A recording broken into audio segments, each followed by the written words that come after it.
Hello everyone, dear viewers and students. I hope everyone will be doing fine. आज हम next topic एक देखते हैं हाइड्रोलिक्स एंड इरिगेशन से रेलिवेंट क्रॉस ड्रेनेज वर्क्स। ये एक बहुत ही इम्पॉर्टेंट टॉपिक है जो कि अक्सर इंटरव्यूज़ में भी और पंजाब पब्लिक सर्विस कमीशन के टेस्ट जो होते हैं या फिर वापडा वगैरह के या और भी किसी आप कह लें कि टेस्टिंग सेंटर के जो एग्ज़ाम्स होते हैं उनमें अक्सर ये एमसीक्यूज़ पूछी जाती हैं और लोग इसमें कंफ्यूज हो जाते हैं। तो आज के इस लेक्चर में हम देखेंगे कि बेसिकली ये होते क्या हैं और कंसेप्ट क्लियर करेंगे, और होपफुली आप लोगों के जब कंसेप्ट क्लियर हो जाएंगे तो आप कभी भी इन एमसीक्यूज़ को गलत नहीं करेंगे, या इंटरव्यू में अगर आपसे पूछा जाता है तो इन कंसेप्ट्स की बेस पे आप इजीली आंसर कर सकेंगे जो भी क्वेश्चंस हुए इंटरव्यूअर्स के। तो आए स्टार्ट करते हैं। सबसे पहले हम इसकी डेफिनेशन देखते हैं। डेफिनेशन के बाद हम इसकी टाइप्स देखेंगे और फिर हर टाइप्स की जो सब टाइप्स हैं उनको विद डायग्राम स्टडी करते हैं। डेफिनेशन इसकी ये है कि जो भी कैनाल सिस्टम होता है, हमारा इरिगेशन सिस्टम, या आप कह लें कि लेआउट होता है हमारा जो इरिगेशन सिस्टम का, कि रिवर से या जो एक नेचुरल चैनल होता है वहाँ से कैनाल निकलती है, मेन कैनाल, फिर मेन कैनाल से ब्रांच कैनाल, फिर डिस्ट्रीब्यूटरीज होती हैं। अब ये वाली जो कैनाल्स होती हैं, मेन कैनाल हो गई, डिस्ट्रीब्यूटरी हो गई या फिर ब्रांच कैनाल्स हो गई, तो मुमकिन होता है कि किसी ऐसे पॉइंट पे जाके ये किसी ड्रेनेज से या कोई दूसरा एक नेचुरल चैनल होता है उससे मिलते हैं। लाइक अगर आप बात करें कि एक कैनाल ईस्ट टू वेस्ट जा रही है, फ्लो कर रही है, और बीच में कोई एक नाला आ जाता है, ठीक है। अब जाहिर सी बात है उस नाले ने उस कैनाल को तो क्रॉस करना ही करना है। तो जब इस तरह की सिचुएशन क्रिएट होती है तो हमें वहाँ पर ऐसे पॉइंट पर जहाँ पे दोनों ड्रेनेज और कैनाल एक दूसरे को क्रॉस कर रहे हों तो हम वहाँ पे सूटेबल स्ट्रक्चर प्रोवाइड करते हैं ताकि दोनों में फ़्लो जो है वो ईज़िली फ़्लो चलता रहे। तो यही इसकी बेसिक डेफिनेशन है कि जब कैनाल और एक ड्रेनेज किसी भी पॉइंट पे इंटरसेक्ट कर रहे होते हैं तो उन दोनों स्ट्रक्चर्स के या इन दोनों चैनल्स के फ़्लो को बरकरार रखने के लिए हम वहाँ पे एक सूटेबल स्ट्रक्चर प्रोवाइड करते होते हैं, और उस सूटेबल स्ट्रक्चर को हम नाम देते हैं क्रॉस ड्रेनेज वर्क का। जैसा कि नाम से जाहिर है, क्रॉस ड्रेनेज मतलब कि जब एक कैनाल एक ड्रेनेज को क्रॉस कर रही होती है। तो यही चीज़ यहाँ पे भी लिखी हुई है, in an irrigation project when the network of main canal, branch canal, distributaries, ठीक है, जो कि स्टार्ट हो रही होती है किसी रिवर से या किसी बैराज से, are provided, then these canals may have to cross the natural drainages like rivers, streams, nalas at different points within the command area of the project. The crossing of the canal with such obstacle cannot be avoided. हमने avoid नहीं करना होता कि हम ये सोच करके कि यहाँ पे एक पॉसिबल नाला निकल सकता है तो वहाँ से कैनाल का रुख ही बदल या डायरेक्शन ही चेंज कर दें, उसका रुख तब्दील कर दें। इस चीज़ को हम अवॉइड करते होते हैं। तो suitable structures must be constructed at the crossing point for the easy flow of water of the canal and drainage in the respective directions. These structures are known as cross drainage works. तो I hope आप लोगों को definition का concept clear हो गया होगा अभी। अब हम देखते हैं इसकी टाइप्स। इसकी बेसिकली 3 टाइप्स होती हैं, टाइप 1, टाइप 2 और टाइप 3। किसकी? क्रॉस ड्रेनेज वर्क्स की। टाइप 1 क्या है? अब देखें, 2 स्ट्रक्चर्स हैं, ये आपने माइंड में रखना है। एक स्केच बना लें, एक कंसेप्ट बना लें कि क्रॉस ड्रेनेज वर्क्स में 2 चीज़ें होंगी, एक ड्रेनेज और एक कनाल।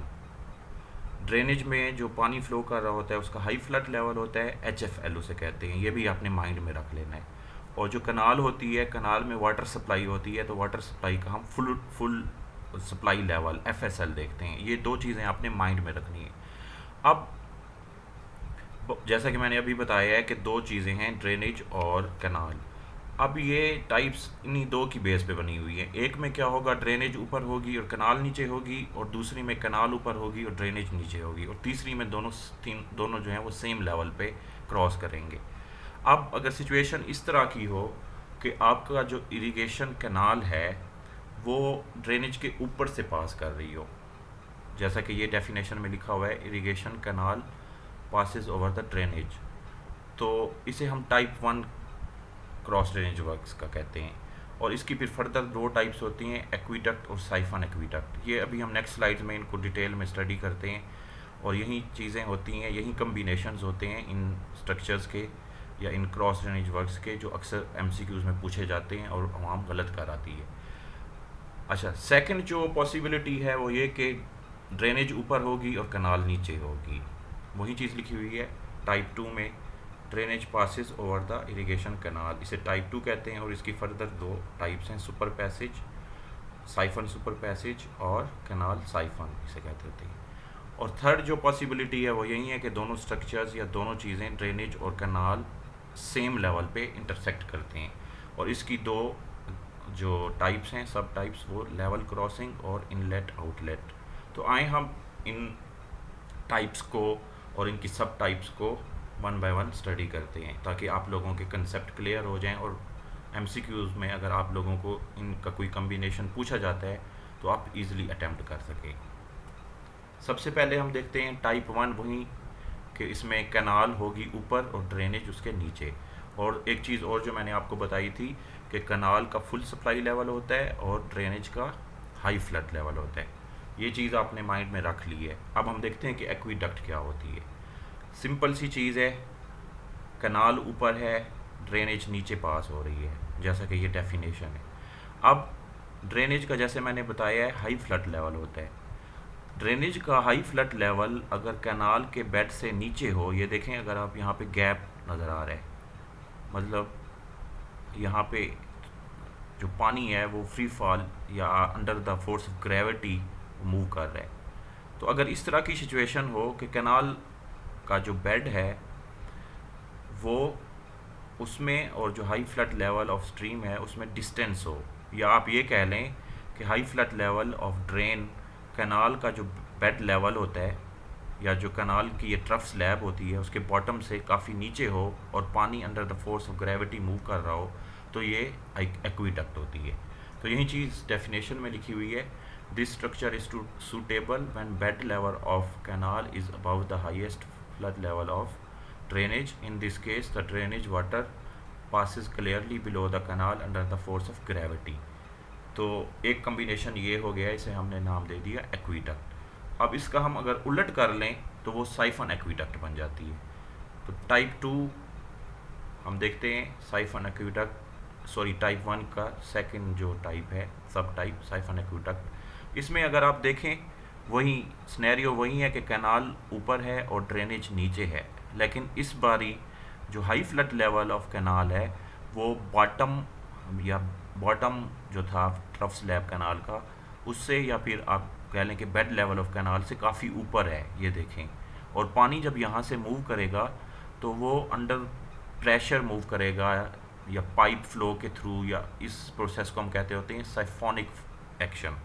तो इस केस में पानी जो है वो साइफोनिक एक्शन के थ्रू मूव कर रहा है, under the force of gravity move नहीं कर रहा। तो ऐसी स्ट्रक्चर को हम कहते हैं कि ये साइफन एक्वीडक्ट है। और इसमें एक और चीज़ माइंड में आपने रखनी है कि टाइप 1 जो है, टाइप 1 में क्योंकि कैनाल ऊपर होती है तो कैनाल की मेंटेनेंस के लिए हम साथ इंस्पेक्शन रोड प्रोवाइड करते होते हैं। अगर आप दूसरी फिगर को देखें एक्वीडक्ट की, तो इसमें भी देखें इंस्पेक्शन रोड साथ प्रोवाइड की गई है। तो ये सिंपल डेफिनेशन थी टाइप 1 की। फिर उसकी फर्दर जो सब टाइप्स हैं एक्वीडक्ट और साइफन एक्वीडक्ट की, मैं एक मरतबा फिर आप लोगों को बताता चलूँ कि टाइप 1 में इरिगेशन कैनाल ऊपर होती है और ड्रेनेज नीचे होती है। इरिगेशन कैनाल का फुल सप्लाई लेवल होता है FSL, और ड्रेनेज का हाई फ्लड लेवल होता है HFL। जो एक्वीडक्ट है, एक्वीडक्ट में ड्रेनेज का जो हाई फ्लड लेवल होता है HFL, वो बॉटम ऑफ कैनाल से काफ़ी नीचे होता है और पानी under the force of gravity नीचे मूव करता रहता है ड्रेन में। तो इस स्ट्रक्चर को हम कहते हैं एक्वीडक्ट। और अगर जो हाई फ्लड लेवल है कैनाल का, वो high flood level of drainage अगर बॉटम ऑफ कैनाल से काफ़ी ज़्यादा ऊपर हो और पानी के लिए under the force of gravity move करना पॉसिबल ना हो, तो उसमें एक ही सिनेरियो बनता है कि पानी अंडर पाइप फ्लो या फिर साइफोनिक एक्शन मूव करता है। तो ऐसी स्ट्रक्चर को हम क्या कहते हैं, साइफन एक्वीडक्ट। तो ये टाइप 1 हमने कवर कर ली। अब हम टाइप 2 पे आते हैं। टाइप 2 पे मैंने जैसे स्टार्ट में आप लोगों को बताया था कि ड्रेनेज ऊपर होती है और इरिगेशन कैनाल नीचे होती है। तो सुपर पैसेज हम पढ़ते हैं। सुपर पैसेज वैसा ही है जैसे एक्वीडक्ट थी, लेकिन इसमें यह है कि ड्रेनेज ऊपर आ गई है, कैनाल नीचे चली गई है। और एक्वीडक्ट में क्या था, कैनाल ऊपर थी और ड्रेनेज नीचे थी। और इसकी अगर हम डेफिनेशन देखें या इस फिगर से हम पहले डिस्कशन कर लें, तो वहीं देखें ये ड्रेनेज ऊपर है, ड्रेनेज का ये हाई फ्लड लेवल है, इसे स्ट्रीम हम अभी नाम दे रहे हैं, और कैनाल नीचे है ये, ठीक है। अब अगर आप इस फिगर को गौर से देखें तो जो full supply level of canal है वो स्ट्रीम या फिर ड्रेनेज के बॉटम से काफ़ी नीचे है और पानी under the force of gravity move करता रहेगा।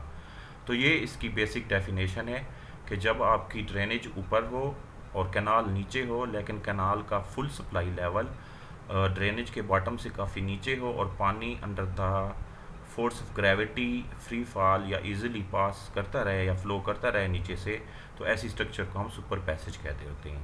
तो डेफिनेशन वही लिखी हुई है, the structure is suitable when the bed level of the drainage is above the full supply level of the canal, the water of the canal passes clearly below the drainage under the force of gravity.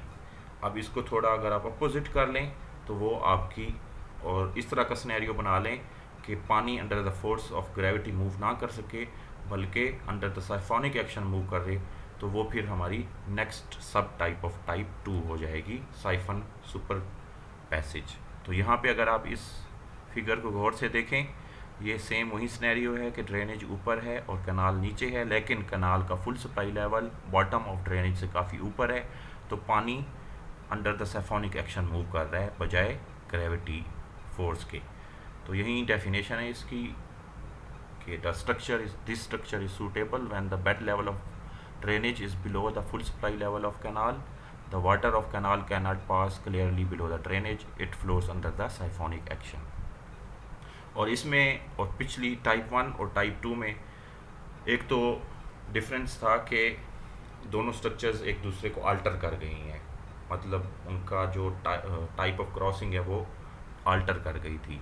मतलब पहले में canal ऊपर थी और drainage नीचे थी, और type 2 में ड्रेनेज ऊपर है और कैनाल नीचे। और एक और चीज़ बताई थी कि वहाँ पे क्योंकि कैनाल ऊपर होती थी तो इसलिए हम कैनाल की मेंटेनेंस के लिए साथ इंस्पेक्शन रोड देते थे, लेकिन यहाँ पे अगर आप देखें तो टाइप 2 की जो सब टाइप है इसमें भी कोई इंस्पेक्शन रोड प्रोवाइडेड नहीं है, क्योंकि ये कैनाल के एडजेसेंट चल रही होगी, जिस तरह साइड से आप देख रहे हैं उस साइड पे या फिर उसके अपोजिट साइड पे चल रही होगी इंस्पेक्शन रोड, ठीक है। और यहाँ पे भी अगर आप देखें साइफन सुपर पैसेज में यहाँ पे भी इंस्पेक्शन रोड प्रोवाइड नहीं की गई, तो एक डिफरेंस ये भी है इसमें। टाइप 3 में आते हैं, लेवल क्रॉसिंग। इसमें ये होगा कि दोनों ड्रेनेज और इरिगेशन कैनाल इंटरसेक्ट करते हैं सेम लेवल पे, ठीक है। इसमें 3 चीज़ें होती हैं जो कि बड़ी अहम होती हैं। एक ये कि एक क्रेस्ट वाल प्रोवाइड की जाती है जो कि नेचुरल चैनल होता है या रिवर होता है उसमें, और एक रेगुलेटर कैनाल में प्रोवाइड किया जाता है जिसे कैनाल रेगुलेटर कहते हैं, और एक रेगुलेटर रिवर में प्रोवाइड किया जाता है जिसे रिवर रेगुलेटर कहते हैं। फिर क्योंकि ये दोनों सेम लेवल पे जा रहे होते हैं तो जितनी अमाउंट रिवर से कैनाल में डालनी हो वो यहाँ से क्रेस्ट लेवल से वाटर रेज करके डाल दी जाती है, और बाकी को यहाँ से रेगुलेटर से कंट्रोल कर लिया जाता है। तो यही चीज़ लिखी हुई है, when the bed level of the canal and the stream are approximately the same and the quantity of water in the canal and stream is not much different, the cross drainage work constructed is called level crossing, where water of canal and stream is allowed to mix। और इसमें दूसरी जो बात मैंने बताई है, 3 main structures provide की जाती हैं, एक क्रेस्ट वाल रिवर के चैनल पे बेड पे, एक रेगुलेटर कैनाल के बेड पे जिसे कैनाल रेगुलेटर कहते हैं, और एक रेगुलेटर रिवर के बेड पर जिसे रिवर रेगुलेटर कहते हैं। देन समटाइम्स ऐसा होता है कि हमारी कैनाल जा रही होती है और एक छोटी सी स्ट्रीम उसमें आके मिलती है, तो उसमें हम ये करते हैं कि उस स्ट्रीम के पानी को हम अलाउ कर देते हैं कि वो कैनाल में आ जाए। फिर एक स्पेसिफिक डिस्टेंस के बाद हमने अगर कुछ पानी निकालना है तो वहाँ से एक और स्ट्रक्चर प्रोवाइड कर देते हैं और वो पिछली स्ट्रीम को जाके मिल जाता है।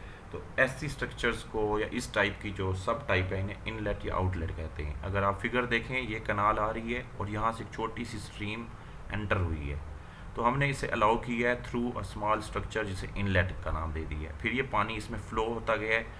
फिर हमने कुछ पानी को अगर निकालना हो तो यहाँ पे एक और स्ट्रक्चर छोटी सी प्रोवाइड कर दी जाती है और वहाँ से पानी निकल के दोबारा जो मेन स्ट्रीम आ रही होती है उसमें जाके मिल जाता है, और इस स्ट्रक्चर को हम आउटलेट का नाम देते हैं और इस स्ट्रक्चर को इनलेट का। जो स्टार्ट ऑफ द कनाल जहाँ से पानी एंटर होता है उसे इनलेट, और थोड़े डिस्टेंस के बाद जहाँ से हमने पानी को बाहर स्पिल आउट करना होता है वहाँ पे हम जो स्ट्रक्चर छोटी सी प्रोवाइड करते हैं उसे आउटलेट कहते हैं। तो ये कंसेप्ट था क्रॉस ड्रेनेज वर्क्स का।